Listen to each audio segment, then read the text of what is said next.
পবিত্র জুমার নামাজ শেষে ব্রাহ্মণডাঙ্গা গ্রামের গণ্যমান্য ব্যক্তিবর্গ, অত্র মহল্লা ও ধর্মপ্রাণ মুসল্লিগণ উপস্থিত ছিলেন। উক্ত শুভ উদ্বোধন অনুষ্ঠানে প্রধান অতিথি হিসেবে উপস্থিত ছিলেন সংস্থাপন মন্ত্রণালয়ের সাবেক মাত্র অবসরপ্রাপ্ত অতিরিক্ত সচিব মোহাম্মদ রেজাউল বাশার সিদ্দিকী মিলন। বিশেষ অতিথি হিসেবে উপস্থিত ছিলেন বাংলাদেশ এয়ারপোর্ট সাবেক কাস্টম অফিসার মোহাম্মদ ইনামুল হক ফারুক। আরও উপস্থিত ছিলেন বাংলাদেশ সেনাবাহিনী অবসরপ্রাপ্ত নায়েক জনাব মোহাম্মদ বিল্লাল হোসেন। আর উপস্থিত ছিলেন অত্র মহল্লার মুসল্লিগণ।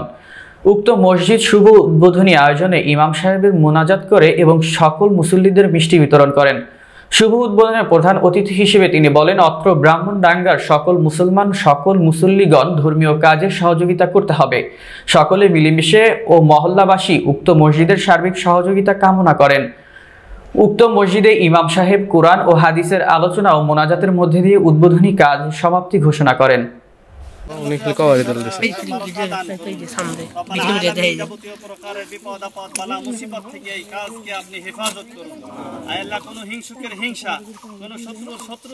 শত্রুতা যেন এই মসজিদের কাজকে ব্যাহত করতে না পারে, আল্লাহ সেই ব্যবস্থা আপনি করুন। আলামিন সকলকে একনিষ্ঠতা দান করুন।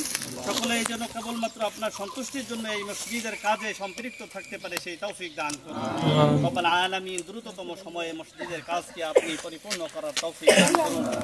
আমরা যতই চাই না কেন সবাই থাকো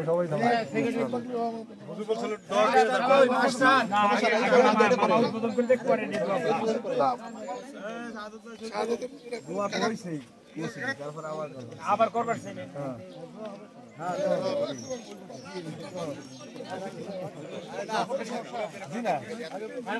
সাংবাদিক